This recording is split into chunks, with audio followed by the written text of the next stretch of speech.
BJP के नेता तो बलात्कारियों को पिताजी कहकर संबोधित करते हैं, क्योंकि इस देश में ज्यादातर अपराधी, चाहे वो बलात्कारी हो, चाहे बच्चा चोर हो, चाहे फिर वो तमाम अवैध काम करने वाले लोग हो, सबका संबंध भारतीय जनता पार्टी से ही होता है। आप बेटियों की बात करते हैं, क्या प्रधानमंत्री नरेंद्र मोदी जी को शर्म नहीं आती है कि बेटियों की बात करते हुए, महिलाओं की बात करते हुए और दूसरे बलात्कारियों को रिहा किया जाता है? इनका तो बस नहीं चल रहा। ये महिलाओं की सुरक्षा का जिम्मा भी आसाराम और राम रहीम जैसे लोगों को दे दें, उनके हाथ में दे दें।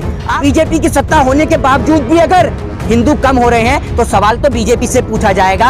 ये तो है नहीं कि हम ट्रंप का गलेबन जाके पकड़ लें। तू बता भैया, आपको पूरे गुजरात चुनाव में मंच पे खड़े होकर ये समझाना चाहिए महिलाओं को कि आज जिस प्रकार से बलात्कारी खुलेआम घूम रहे हैं, तो उन बलात्कारियों से खतरा कल को आपकी बहन और बेटियों को भी हो सकता है। हरियाणा की बहन बेटियों को भी खतरा है, क्योंकि राम रहीम जैसे अपराधी आज खुलेआम सड़कों पर घूम रहे हैं, भले ही पैरोल पर घूम रहे हैं, लेकिन खतरा तो है देश की बहन बेटियों को।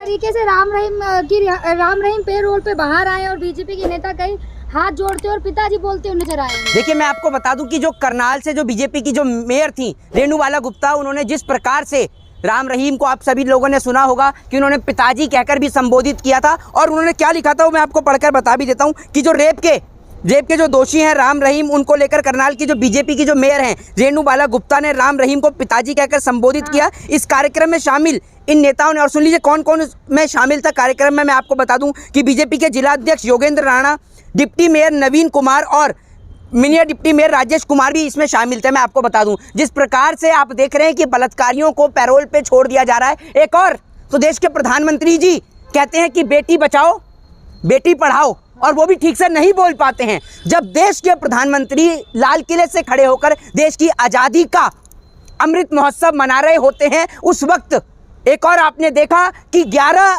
बलात्कारियों को छोड़ा जाता है, ठीक है। उसके बाद अब आपने देखा कि बलात्कारी जो है, जिस प्रकार से उस पर बलात्कार का दोष भी साबित है राम रहीम, उसको 40 दिन के लिए पैरोल पर छोड़ा जाता है, क्योंकि जब उनका सत्संग और कार्यक्रम होता था तो उसके अंदर बीजेपी के लोग भी शामिल होते थे। बीजेपी के नेता तो बलात्कारियों को पिताजी कहकर संबोधित करते हैं, क्योंकि इस देश में ज्यादातर अपराधी, चाहे वो बलात्कारी हो, चाहे बच्चा चोर हो, चाहे फिर वो तमाम अवैध काम करने वाले लोग हों, सबका संबंध भारतीय जनता पार्टी से ही होता है। ये बात मैं आपको सीधे तौर पर बता दूं। आपको एक घटना याद होगी अभी हाल ही में उत्तराखंड की, जिसके अंदर अंकिता के मामले में आपने देखा होगा जिस प्रकार से उस लड़की को, उस बेटी को मारा गया, उसके अंदर भी भारतीय जनता पार्टी के पूर्व मंत्री का बेटा शामिल था। उसके बाद कुलदीप सिंह सेंगर आपने सुना होगा। कुलदीप सिंह सेंगर कौन सी पार्टी का था? तो भैया आप ये बताइए ना, बलात्कारियों को छोड़ रहे हैं, ठीक है ना, ये जो हैं ये आइडियल हो रहे हैं लोगों के, ठीक है। एक और आपने देखा कि आप एक काम करिए, आसाराम बापू जो है वो भी है, उसको भी आप छोड़ दीजिए, ठीक है। बलात्कारियों को छोड़ दीजिए, 11 जो बलात्कारी हैं वो भी आपने छोड़ दिए हैं। इधर राम रहीम को भी पैरोल पर आपने निकाल दिया है बाहर। जिस प्रकार से आप बलात्कारियों को छोड़ रहे हैं और उसके बाद आप बेटियों की बात करते हैं, क्या प्रधानमंत्री नरेंद्र मोदी जी को शर्म नहीं आती है कि बेटियों की बात करते हुए, महिलाओं की बात करते हुए और दूसरे बलात्कारियों को रिहा किया जाता है? सबकी अपनी अपनी आस्था है, हर किसी की अलग अलग। आसाराम बापू भी है सर उसमें।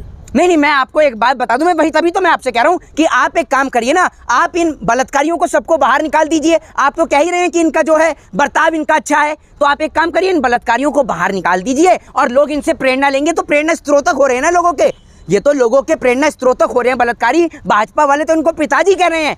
जो पार्टी के नेता बलात्कारियों को पिताजी कहें, ऐसे बाबाओं को वो पिताजी कहकर बुलाएं, तो मुझे बड़ी शर्म आती है इस बात से। दूसरी बात, प्रधानमंत्री नरेंद्र मोदी जी नारी सम्मान की बात किस मुंह से कर लेते हैं, मुझे तो ये समझ में नहीं आता। आपने देखा होगा कि देश के प्रधानमंत्री जी हर टाइम 24 घंटे अरे नारी सम्मान की बात करते हैं। बेटियों की इज्जत और आबरू लूटने वाले आपकी पार्टी के नेता, बेटियों के साथ खिलवाड़ करने वाले आपकी पार्टी के नेता, बलात्कारियों को पिताजी बोलने वाले आपकी पार्टी के नेता, तो आप किस मुंह से जो है वो महिला सम्मान की बात करते हैं, नारी सम्मान की बात करते हैं? अरे भैया, इनका तो बस नहीं चल रहा। ये महिलाओं की सुरक्षा का जिम्मा भी आसाराम और राम रहीम जैसे लोगों को दे दें, उनके हाथ में दे दें। आपको एक बात सीधे तौर पे बताऊं कि आज कहीं से कहीं तक आपको, कश्मीर से कन्याकुमारी तक आपको महिला सुरक्षित नजर आती है? बताइए, आपको पूरे देश में अगर आपको लगता हो कि महिला सुरक्षित है, बताइए। कहते तो है बीजेपी वाले यूपी में सबसे ज्यादा सुरक्षित है महिलाएं। अरे भैया, यूपी में अगर महिलाएं सुरक्षित हैं तो आपने देखा होगा हाल ही में अभी लखनऊ के अंदर एक छात्र के साथ में बलात्कार हुआ है। क्या आपको एक महिला होते हुए इस बात की जरा भी शर्म और अफसोस नहीं?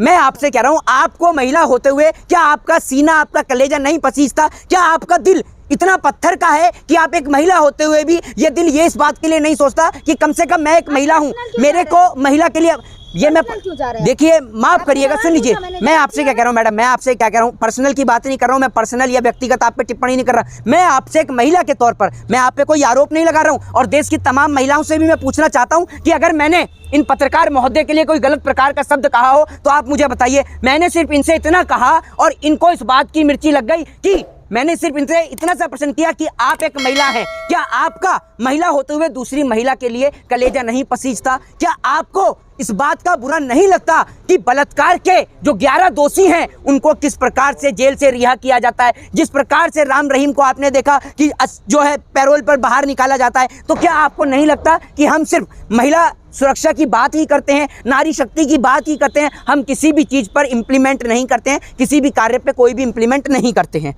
येदियुरप्पा कर्नाटक के पूर्व मुख्यमंत्री वो कह रहे हैं जो महिलाएं मंत्री हैं कि ये क्यों खामोश है, क्यों नहीं कुछ बोलती? देखिए, वो महिलाएं मंत्री कहाँ से बोलेंगी? अरे उन महिला मंत्री जब बोलती हैं जब बात उनकी बेटियों की आती है, ठीक है ना? वित्त मंत्री जी सब्जी अगर खरीदने जाएंगी बाजार में तो 1000 फोटो अगले दिन सोशल मीडिया पे नजर आ जाएंगी, ठीक है ना? अगर आप वित्त मंत्री की बेटी के ऊपर आरोप लगाएंगे, वित्त मंत्री के या फिर स्मृति ईरानी की बेटी के ऊपर आरोप लगाएंगे तो ये खूब बोलेंगे, ये लोग बड़े चिल्ला चिल्ला कर बोलेंगे, लेकिन जब बात इस देश के अंदर की बेटियों की आती है, गरीब बेटियों की आती है, आप आम जनता की बेटियों की और बच्चियों की बात आती है, तो भारतीय जनता पार्टी के तमाम नेताओं के, मंत्रियों के, सांसदों के मुंह पर ताला लग जाता है, इनके मुंह के अंदर फेविकॉल जम जाती है। आज देश के अंदर महिलाओं की सुरक्षा एक सबसे बड़ा सवाल है।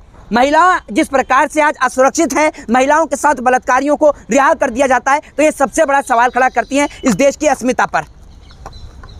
केजरीवाल पे क्या कहेंगे? वो चुप रहते हैं, बल्कि गुजरात में जाते लेकिन नीतीश बानों पे चुप है। मैं देश के तमाम नेता, कोई भी नेता हो, मैं ये कहना चाहूंगा कि जो बिल्किस बानो के जो 11 दोषी हैं उनको लेकर आपको पूरे गुजरात चुनाव में मंच पे खड़े होकर ये समझाना चाहिए महिलाओं को कि आज जिस प्रकार से बलात्कारी खुलेआम घूम रहे हैं तो उन बलात्कारियों से खतरा कल को आपकी बहन और बेटियों को भी हो सकता है। क्योंकि आपको मैं एक बात बता दूं कि कुत्ते की पूंछ को चाहे आप 12 साल पाइप में रख लो, वो एक बार को सीधी हो सकती है, लेकिन ये भारतीय जनता पार्टी के नेता कुत्ते की पूंछ से भी बदतर हैं, ये जिंदगी में कभी सीधे नहीं हो सकते। इन्हों का एक एजेंडा इस देश के अंदर है हिंदू और मुसलमान का, ये सिर्फ बेटी बचाओ और बेटी पढ़ाओ की बात करते हैं, बाकी कागजों में है ये बेटी बचाओ बेटी पढ़ाओ, बाकी सब जगह गुल है। बेटियों के नाम पर पैसा बटोरते हैं, चंदा उठाते हैं, और आपने देखा कि ये कई तो वीआईपी भी बुलाते हैं इनकी पार्टी के पूर्व मंत्री के बेटा। और आपने देखा भी होगा जिस प्रकार से जगह जगह अपराधी आज खुलेआम घूम रहे हैं। हरियाणा की बहन बेटियों को भी खतरा है, क्योंकि राम रहीम जैसे अपराधी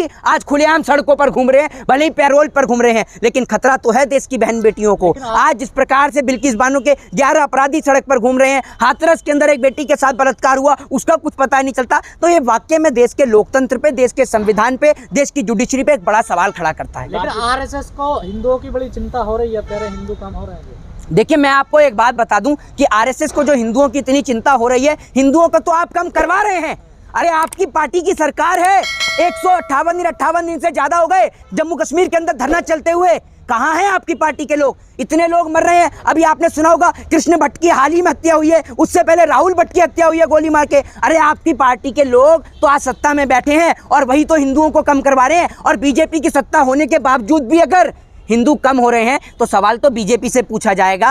ये तो है नहीं कि हम ट्रंप का गलेबान जाके पकड़ लें। तू बता भैया, धर्म परिवर्तन भी कर रहे हैं ना, है? धर्म परिवर्तन भी कर रहे हैं। तो आपने जिस प्रकार से धर्म के अंदर धर्म का मजाक बना दिया है, अब धर्म परिवर्तन आदमी क्यों कर रहा है ये तो बताइए मुझे।